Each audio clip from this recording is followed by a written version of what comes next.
Think about your budget right now. Think about your income. What if you had no car payment, no credit card payments, no student loan payment, no medical bills outstanding? What if you had no debt? What if you had no mortgage payment? All you had to buy was lights, water, and food, some insurance, and you could do some investing. How much would you give if you weren't broke?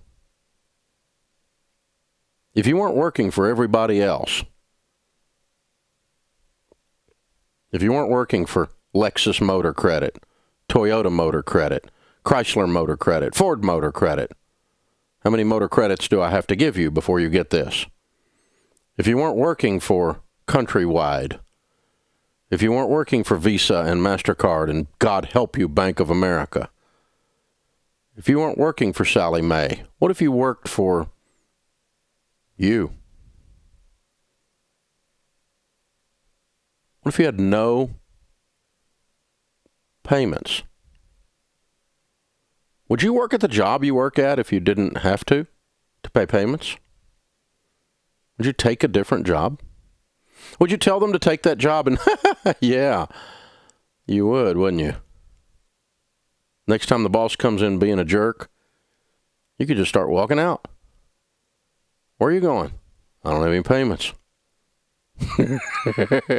Let's talk about Dave Ramsey's top money management skills that you need to know. Well, first of all, who's Dave Ramsey? You might know him as the famous kind of financial guru on podcasts where people call in, and they've been doing it for decades. He's huge. I mean, he's worth about 100 million. He's massively into real estate. He has hardly any debt. He's into stocks and shares, but not alone, as you will see in just a moment. And the story is that at the age of 28, he was a multimillionaire in property, and at the age of 29, he was bankrupt.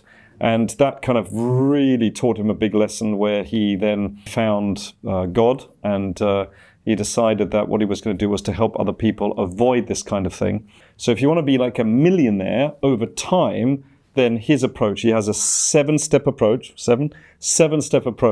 So the first step that you need to know, he is massively against debt, right? It is like a cancer eating you alive. So his first step is definitely to eliminate debt. You see, Proverbs 22:7 in the Bible says the borrower is slave to the lender. Now, Dave Ramsey, you're one of those crazy Christian people, aren't you? Yep. Unabashedly so, darling. But it's not really crazy. It's just kind of common sense. The borrower is slave to the lender. You tell me, are you a slave or not? Slaves don't have choices. Other people tell them what to do. Their life is owned by someone else. I owe, so off to work I go, says the bumper sticker. Ha ha, not funny. You spend your whole life giving money to people who have 50-story buildings in the skyline. Guess who paid for those? You. The borrower is slave to the lender. Have you ever thought that it might not be possible to be generous when you're a slave? When someone else controls you, how hard is it to be generous? What if you had no payments? Could you build wealth? The average car payment in America is $504 right now over 84 months. If you invest $504 in a decent growth stock mutual fund that has the rates of returns that my personal mutual funds have had in my personal 401k for the past 40 years, if you were to do that from age 30 to age 70, you'd have about $5.6 million in your Roth IRA, just the car payment. This is really interesting because I was racking my brain thinking, how have I heard about him? And years ago, we're talking about 20, 30 years ago, I actually used his home study course to get out of debt. And just very, very quickly, even if you're not in debt, this is a really good thing to know. So for example, if you have credit card debt, for example, let's say if you've all this, let's say one of them is you have to pay 29% a year. Oh my goodness. Or the other one, you have to pay 18%. The next one, 16%. You basically line them up with the highest one, okay? And you do everything you can. All your effort in the entire world just goes, no eating, no sleeping, no anything else, get an extra job, whatever you need to do to pay off that high debt, that really stupid one, the 29%. On the other ones, let's say the 19 and the 16%, you just pay the minimum amount, so you don't get a bad credit score, right? But just minimum amount. Don't pay it off, minimum amount. But it's that one, the big one here, that you basically get rid of as soon as possible. Now, here's what's so cool. As soon as you have done that, imagine being like an army. You've attacked this person, you've destroyed them, then you go, and then all your howitzers and all your, seaplanes and your submarines and your air force and atomic bombs, they then go to number 2. The first one takes longer, but the second one goes a lot faster, and the third one goes really, really fast, and you get rid of your debt like that, okay? So he's massively against debt. That's his first step. Once you've done that, you need to build an emergency fund before investing, all right? So the first thing is eliminating debt and then building an emergency fund. Now, he says, even if you have to sell stuff that's in the garage or whatever it is, you've got to have at least $1,000 for a rainy day. And then as soon as possible, you've got to save enough to have 3 months to 6 months worth of expenses. So some of you are now saying, blimey, it's going to take me ages to do that. And this is what I'm saying, is his approach is really like over 15, 20, 30, 40 years, and you will be a millionaire after that. I mean, how could you not be, right? But to start off with, you have to go through these hurdles. Then the next step would be to invest 15% of your income into any kind of tax advantage retirement accounts. Now in the States, he talks about IRAs and 401s, etc. Here in the UK, it would be your pension, it would be your self-invested personal pension, although he probably would say don't do it yourself, give it to somebody else. So a pension, and always make sure that whatever happens, make sure that your employer matches what you put in. So if you put in, let's say 2,000, make sure they put in 2,000 as well, which of course makes sure that things speed up as much as possible. Okay, so the third step is then to actually start investing your money into diversified, growth-orientated mutual funds. Okay, so these are funds that are basically managed by a fund manager across multiple sectors, multiple companies. The buzzword here for Dave Ramsey is definitely diversification. He is a low risk kind of guy. Again, we're talking about 30, 40, 50 years. And what he's looking for is he's looking for any kind of fund that has a really, really strong and very, very long track record that is totally diversified. And he won't even go into one fund, he'll go into several funds. So not only is that diversified, but overall you're diversified as well. Now, I know for some people, long term is 5 years.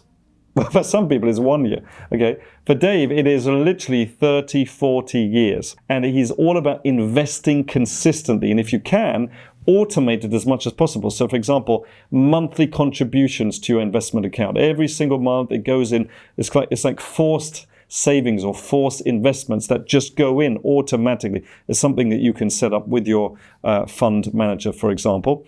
And then you stay invested regardless of market conditions. So if things go up, you're still investing. Things go down, even when you're in a bear market for 2 years, keep investing. Now, personally, I would definitely adapt that strategy. I would use a lot of what he does, but I would adapt that. Like, I would be investing more as it comes down. And now this is really interesting, because what he does, which is, it's interesting, is that he thinks that you should partner with a qualified financial advisor. So in the UK, that would be an IFA, for example, an independent financial advisor. And he thinks you really need to work with a certified financial planner that will really get you to think through what it is that you want, why you want it, what's your risk like, are you high risk, medium risk, low risk, what are your goals, etc., and so forth, and then to develop and manage an investment strategy together. Because he thinks, well, why would I go out there and do all of that research when I can actually pay somebody else to evaluate the investments for me?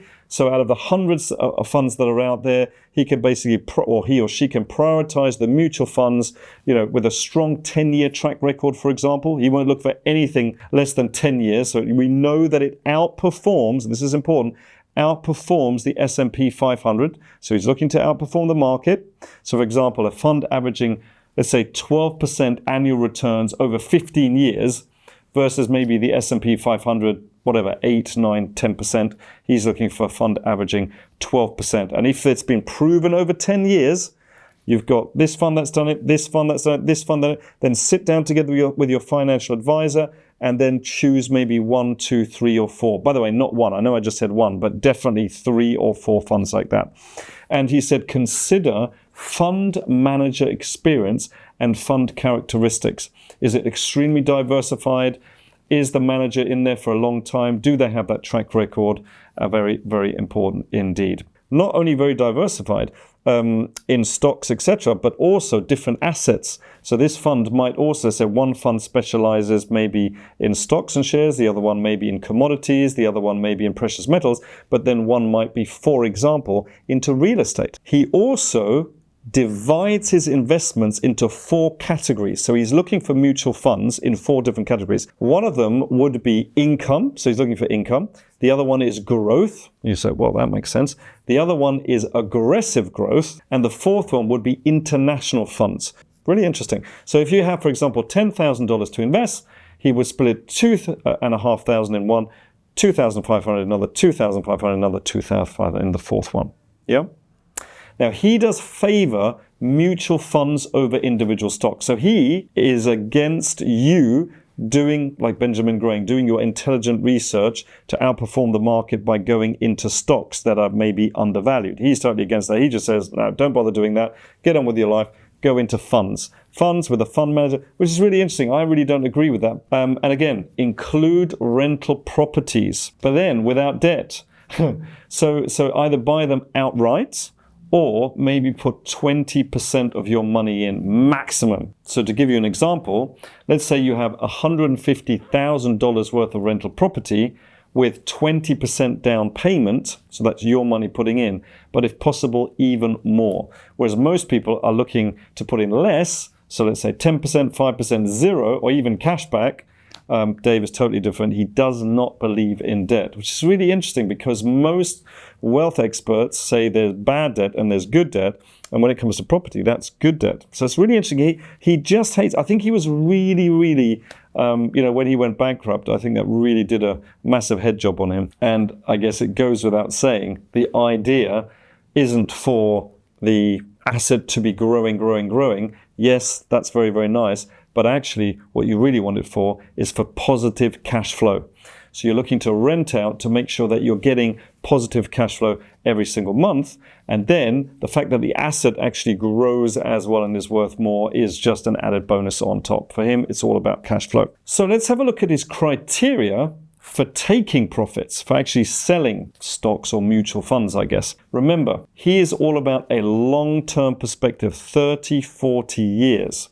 So always maintain that long-term perspective. And what that does is it allows you to really weather those downturns or pullbacks, maybe even adding more money. So he's looking to hold investments minimum 10 years plus, minimum. So don't even think about going in for 5 years, 6 years, 7 years. And he says, avoid trying to time the market. Now, I must admit, timing the market is not easy.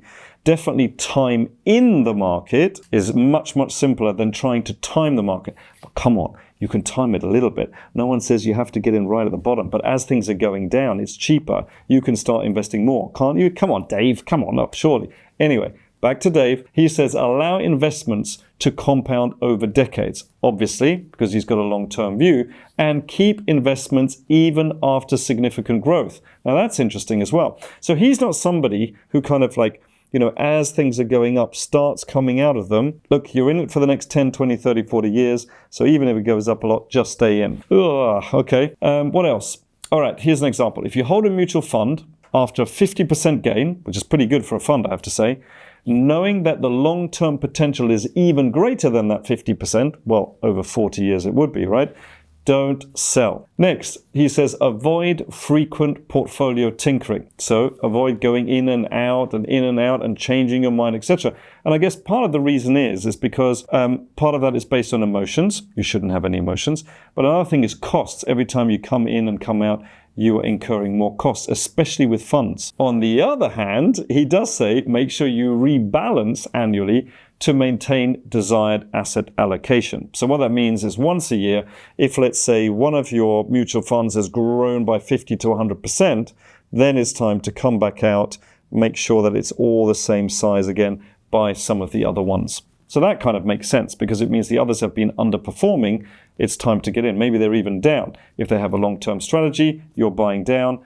When the market turns, they should be doing well again. And don't make trades based on emotions or any market noise. Much like Warren Buffett, remember that you are buying companies. That would be Warren Buffett. Here, I guess he's talking about mutual funds. Trust the manager. So, what are the key investing lessons for Dave Ramsey? Number one, start from a solid foundation. Do not start investing if you don't have the funds to do so, obviously, but also get out of debt first and have a backup plan of minimum $1,000 and if you can, 3 to 6 months worth of cash flow. And that means eliminating your debt and building your emergency fund first. So pay off whatever you have.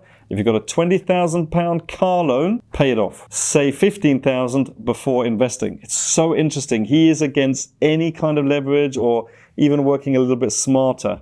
It's just pay everything off. Embrace simplicity and consistency. Now, I have to say, that is smart because most people out there, they just don't have the time. They don't want to learn. They're a little bit lazy. So why would you get them to do it? However, I would say, why not pick up better habits over time so that you're no longer lazy, so that you do enjoy something that you don't think that you would enjoy. Once you learn about something, you might even enjoy it, and then spend more time on it. You might be amazing. Imagine if Warren Buffett had never, ever looked at investing in the stock market. What would he be doing right now? He'd be, working at Marks and Spencer's or something, in the cash section. It's just crazy.